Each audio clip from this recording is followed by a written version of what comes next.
Halo teman-teman, kembali lagi bersama saya Hardianto Melki Abang Guling. Dan di video kali ini saya akan membahas mengenai dampak korupsi, terlebih khusus dampak terhadap layanan kesehatan. Dampak korupsi di bidang kesehatan antara lain tingginya biaya kesehatan, tingginya angka kematian ibu, tingkat kesehatan masih buruk dan dampak korupsi 49 lain-lain. Angka kematian ibu pada tahun 2012 ternyata masih tinggi, yakni 359 per 100 angka kelahiran hidup. Angka meningkat tajam dibanding tahun 2007, yakni 228 per 100 ribu kelahiran hidup. Secara makro, angka kematian ibu melahirkan merupakan parameter kualitas kesehatan masyarakat pada suatu negara. Rumah sakit adalah salah satu fasilitas pelayanan kesehatan yang sangat diperlukan dalam mendukung penyelenggaraan pelayanan kesehatan di rumah sakit. Berbagai jenis tenaga kesehatan dan perangkat keilmuannya masing-masing berinteraksi satu sama lain.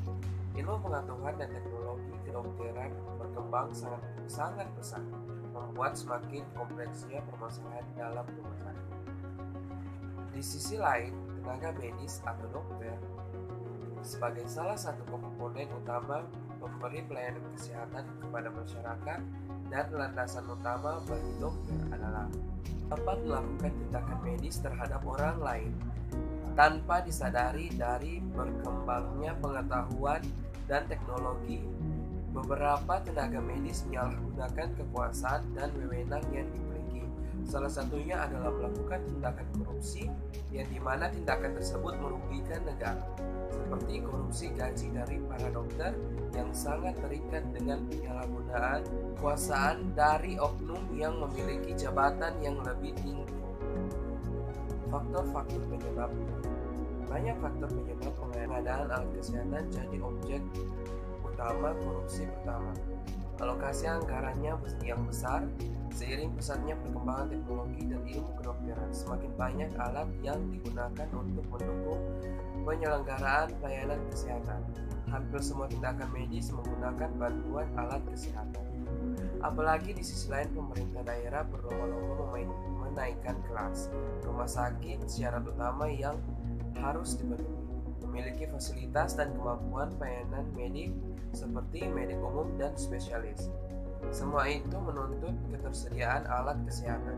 Semakin tinggi, semakin banyak fasilitas dan jenis pelayanan yang harus disediakan, artinya makin banyak alat. Kedua, alat kesehatan memiliki banyak substitusi. Satu jenis barang dengan fungsi dan spesifikasi yang sama bisa diproduksi banyak perusahaan, kualitas dan harga berbeda-beda. Sebenarnya hal tersebut sangat lumrah dalam dunia bisnis. Namun yang jadi masalah adalah perbedaan harga seringkali dimanfaatkan sebagai peluang untuk korupsi. Dari banyak kasus korupsi, khususnya di daerah, modus yang digunakan dengan mencari keuntungan dari selisih harga dalam pengusulan anggaran. Spesifikasi mengacu pada barang yang berkualitas tinggi, umumnya diproduksi perusahaan dari Eropa atau Amerika. Akan tetapi, realisasinya barang yang dibeli berkualitas lebih rendah dengan harga yang jauh lebih murah. Ketiga, lemahnya pengawasan. Selain jenisnya banyak, spesifikasi alat kesehatan umumnya lebih rumit. Tidak semua orang bisa memahami dan membedakan antara alat berkualitas rendah dan tinggi karena cukup rumit. Tak banyak yang mau dan mampu mengawasi pengadaan alat kesehatan.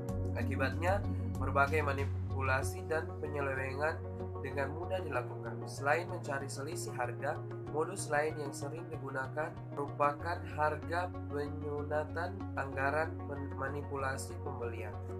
Hal serupa terjadi dalam pengadaan obat. Hampir semua aktivitas pelayanan kesehatan berkaitan dengan obat.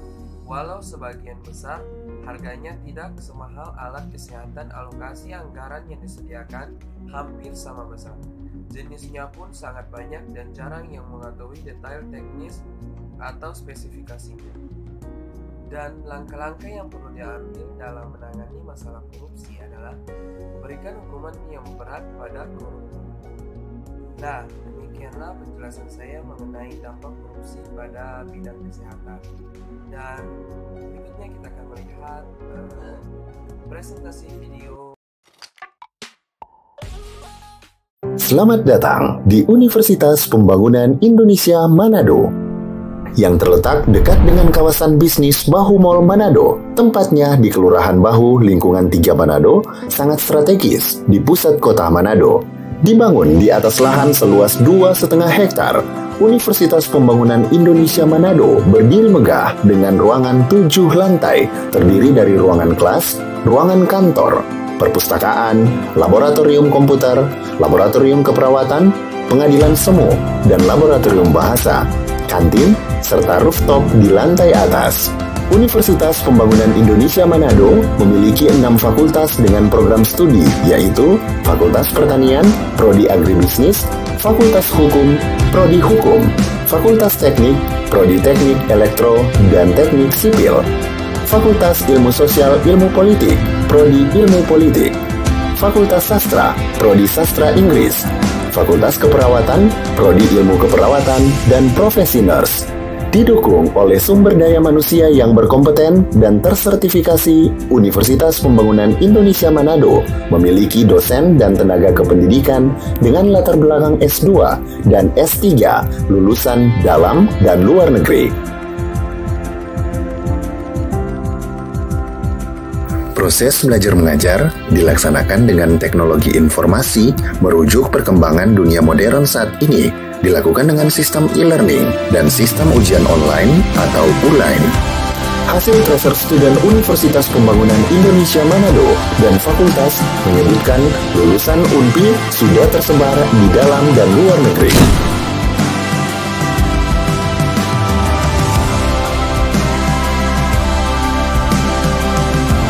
Selamat bergabung putra-putri terbaik bangsa.